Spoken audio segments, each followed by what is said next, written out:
प्रताप यादव।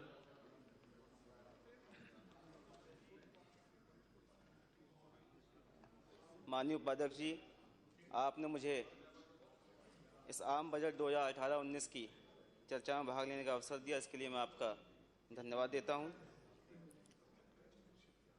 उपाध्यक्ष जी, पहले महामहिम राष्ट्रपति जी का अभिभाषण और उसके बाद सरकार की तरफ से बजट का भाषण पेश किया गया। दोनों ही भाषण इस देश के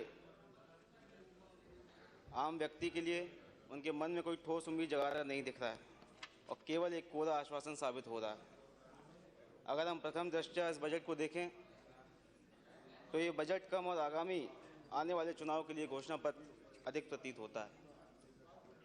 महोदय, अगर हम अर्थव्यवस्था की बात करें तो 2015-16 में जीडीपी की ग्रोथ 8% थी, 16-17 में घट के 7.1% हुई और 17-18 में घट के 6.5% ग्रोथ रही।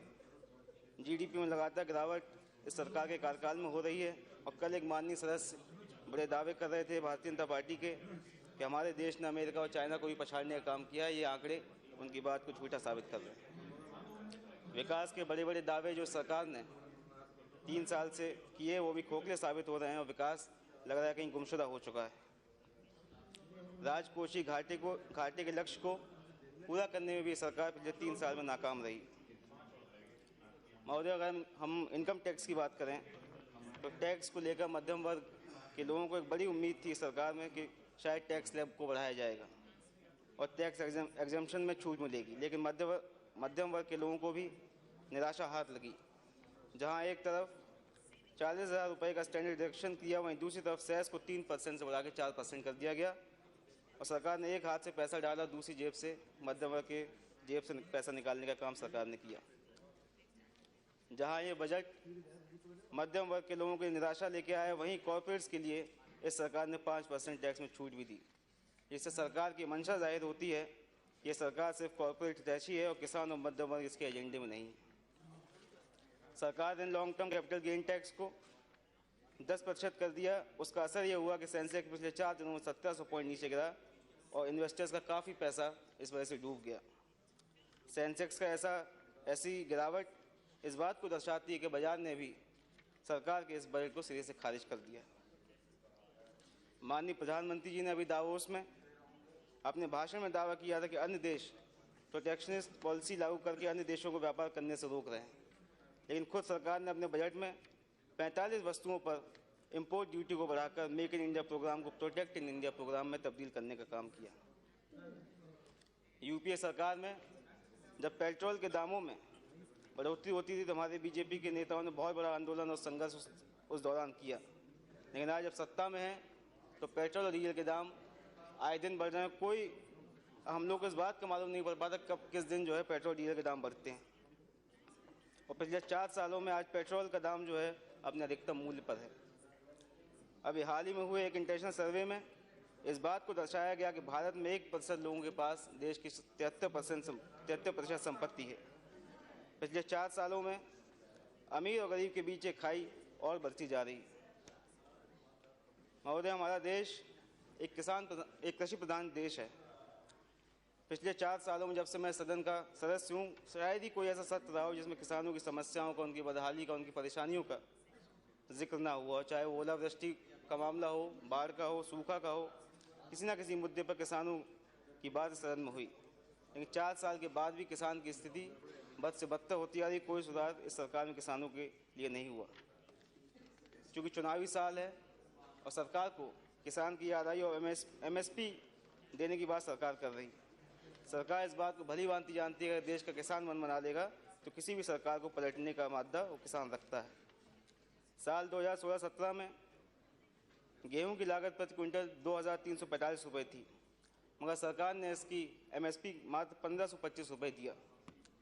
सरकार ने दावा किया है कि देश में फसल का रिकॉर्ड उत्पादन हुआ है और किसान सरकार की प्राथमिकता है।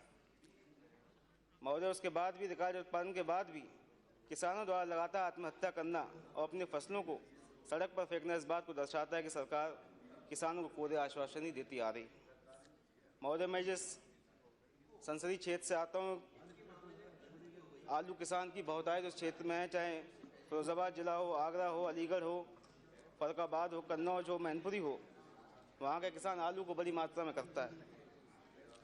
और सब्जियों का राजा कहे जाने वाले आलू की भी इस सरकार में बुरा हाल है। महोदय, एक पैकेट कीमत जो लागत किसान को आती है लगभग 250-300 रुपये के बीच में किसान की लागत आती है, और पिछले 2 सालों से उसको अपनी लागत का मूल्य भी बाजार से नहीं मिल पा रहा है। मेरी मांग सरकार से है कि कम से कम आलू के किसान के लिए ऐसा MSP देने का वादा करे जो जिससे किसान को कुछ राहत मिले। महोदय, उत्तर प्रदेश में जब किसानों ने आलू की फसल का मूल्य न मिल पाने के विरोध में विधानसभा के सामने और मुख्यमंत्री आवास के सामने आलू फेंका, उत्तर प्रदेश सरकार ने उन किसानों को पकड़कर उनके साथ ऐसा व्यवहार किया जैसे वो किसान ना हो बल्कि आतंकवादी हों, और बड़ी बड़ी धाराओं में उनके खिलाफ मुकदमा लगाकर उनको जेल भेजने का काम उत्तर प्रदेश सरकार ने किया। इस बजट में सिंचाई के लिए कोई विशेष प्रबंध नहीं किया गया, और महाराष्ट्र के विदर्भ, बुंदेलखंड, मराठवाड़ा क्षेत्रों की दुर्गति सिंचाई का पानी न होने के कारण वो आप सभी के सामने। माननीय प्रधानमंत्री ने 2022 तक किसानों की आय को दुगनी करने की बात की है, लेकिन जिस हिसाब से सरकार अभी काम कर रही है, जो किसानों के लिए योजना सरकार की है, मुझे नहीं लगता कि 2022 तक कोई ऐसा काम सरकार कर पाएगी। महोदय, स्वास्थ्य के लिए GDP का मात्र 0.3% हिस्सा हेल्थ के लिए एलोकेट किया गया। एक बड़ी योजना माननीय प्रधानमंत्री लेके आए, इसमें 10 करोड़ लोगों को, जिसमें प्रति परिवार में 5 लोग होंगे, 5 लाख रुपए तक का प्रति साल इलाज के लिए सरकार की तरफ देने का वादा किया गया है। लेकिन उसके विपरीत इस बजट में केवल 2000 करोड़ रुपए का एलोकेशन उस योजना के तहत किया, जो काफ़ी कम है, जबकि बहुत ज़्यादा पैसा इस योजना के लिए चाहिए था। सरकार ने अभी तक ये नहीं बताया कैसे चिन्हित उन परिवारों को करेगी, क्या उनका प्रीमियम कौन भरेगा, और ये योजना आम आदमी ज़्यादा प्राइवेट इंश्योरेंस कंपनी को फ़ायदा देने के लिए ज़्यादा बनाई गई लगती है। और शिक्षा के मामले में बहुत मामूली बजट बढ़ाया गया, लेकिन जो पूरे बजट का हिस्सा शिक्षा को होना चाहिए था वो पिछले सालों में लगातार गिर रहा है।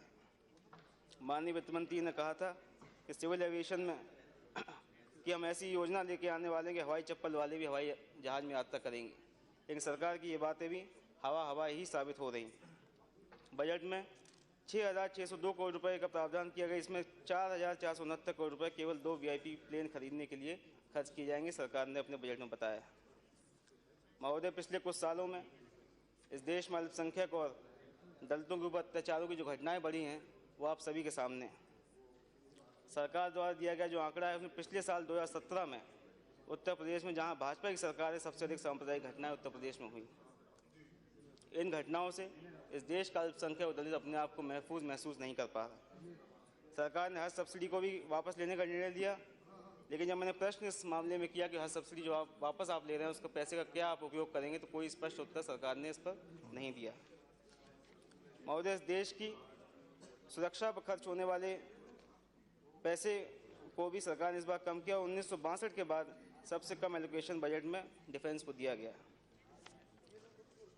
जब NDA की सरकार सत्ता में आई थी तब देश को आश्वस्त किया गया था कि हम दुश्मन देशों को मुंहतोड़ जवाब देंगे, लेकिन पिछले कुछ समय में सीज फायर वायलेशन की घटनाओं में तेज़ी से बढ़ोतरी हुई है। हमारी सेना के अफसर और जवान आए दिन शहीद हो रहे हैं।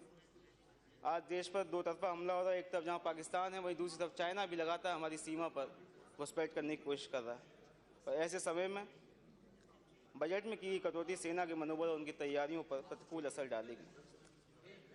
आज प्रधानमंत्री रोजगार की बात करते हैं। आज देश रोजगार रहित आर्थिक विकास से जूझ रहा है, और इस बात से आप सभी और हम सभी लोग भली भांति परिचित हैं। देश की आबादी का 65% हिस्सा 35 साल से कम उम्र के युवा हैं जो रोजगार के लिए प्रयासरत हैं। नोटबंदी के बाद जो लोग अपना छोटा मोटा व्यापार करके खुद रोजगार देने के साथ साथ 5-10 लोगों को रोजगार देते थे, उनका रोजगार भी चौपट हो गया और खुद बेरोजगारी की लाइन में वो लोग आज खड़े हुए। महोदय, बेरोजगारी का आलम यह है कि आज जिस नौकरी के लिए योग्यता 12th क्लास पास या BA पास की है, उस नौकरी के लिए PhD होल्डर हज़ारों की संख्या में अप्लाई कर रहे हैं। सरकार कौशल विकास की बात करती है, लेकिन आवंटित बजट का पूरा हिस्सा भी सरकार अभी तक खर्च कर पाने में असमर्थ रही है। सरकार ने बेरोजगारी दूर करने के लिए पकौड़ा योजना लाने की बात कही है, वहीं दूसरी तरफ उत्तर प्रदेश के नोएडा में 2 दिन पहले सरकार के अफसरों ने पकौड़ा बेचने वालों को हटाने का काम नोएडा में किया, जो सरकार की मंशा के बिल्कुल विपरीत था। महोदय, सरकार ने रेलवे के विराट और भव्यता को भी कम करने का काम किया है। देश का आम आदमी साल भर इंतजार करता था कि रेल का बजट आएगा और बहुत सी उम्मीदें उसको उस रेल बजट से होती थी। नई ट्रेनों का नई ट्रेनों का नई ट्रेनों की घोषणा होती थी, वहीं किराए में घटौती का भी इंतजार देश का आम आदमी करता था। लेकिन सरकार ने रेल बजट को समाप्त करके मात्र एक पैराग्राफ में सीमित करके रख दिया। सरकार रेलवे की सुरक्षा की बात करती है, लेकिन हकीकत यह है कि आज रेलवे में अभी भी 2,20,000 रिक्तियाँ हैं, जिसमें से 1,40,000 रिक्तियाँ केवल रेलवे की सुरक्षा विभाग में। माननीय मंत्री ने इस बजट में पुनः बुलेट ट्रेन की चर्चा की। ये अच्छी बात है कि बुलेट ट्रेन लाने की बात हो रही है, लेकिन बुलेट ट्रेन से पहले हमारी प्राथमिकता है वर्तमान रेलवे की जो स्थिति है उसको बेहतर कराने में होनी चाहिए। आज जो ट्रेन 70-80 किलोमीटर प्रति घंटे की रफ्तार से चलती हैं वो भी आए दिन डिरेल होती जा रही हैं और कई दुर्घटनाएं पिछले कुछ सालों में हमें देखने को मिली है। आज जो सबसे बड़ी समस्या रेलवे के सामने है वो प्रोजेक्ट डिले की है। कई प्रोजेक्ट कंप्लीट नहीं हो पा रहे, समय में देरी होने के कारण प्रोजेक्ट की कॉस्ट भी लगातार बढ़ती जा रही है। महोदय, देश की जनता ने एक बड़ा जनमत एनडीए को दिया था और एनडीए के पास समय था कि देश को विकास के रास्ते पर ले जाने के लिए वो प्रयासरत है, लेकिन जनता की उम्मीदों पर अभी तक ये सरकार खरा उतरने में नाकाम रही है। महोदय, ये बजट किसान विरोधी, नौजवान विरोधी है, गांव ग्रामीण विरोधी है, मध्यम वर्ग विरोधी और यहाँ तक कि जो एनडीए के घटक दल हैं जो 4 साल से इस बात का इंतजार कर रहे थे उनके स्पेशल पैकेज मिलेगा, आज हमारे टीडीपी के साथी और आंध्रा के साथी लगातार 4 दिन से लगातार वेल में खड़े प्रदर्शन कर रहे हैं और सरकार से मांग कर रहे हैं, उनको भी अभी तक मांग पूरी नहीं हुई है। तो मैं समझता हूँ ये बजट जो है पूरी तरह से किसान विरोधी और नौजवान विरोधी है। जय हिंद, धन्यवाद। श्री शरद त्रिपाठी। अध्यक्ष महोदय,